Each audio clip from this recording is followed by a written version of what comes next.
thơm nồng như ye nắng phê lan song sơ phá ở bi trên trên ai yoi cần sơ phân nắng lọc thì long về chu lệ nắng trái yong xuân phù phù phù như tàu yi lu phù mà xin ha kim tàu lạc khi bên nàng thơm nồng như ya ya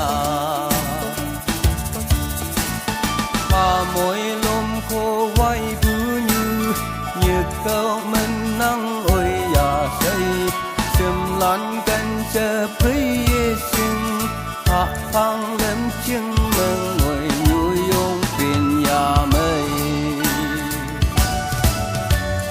phù phù như tàu yi lu phù mà xin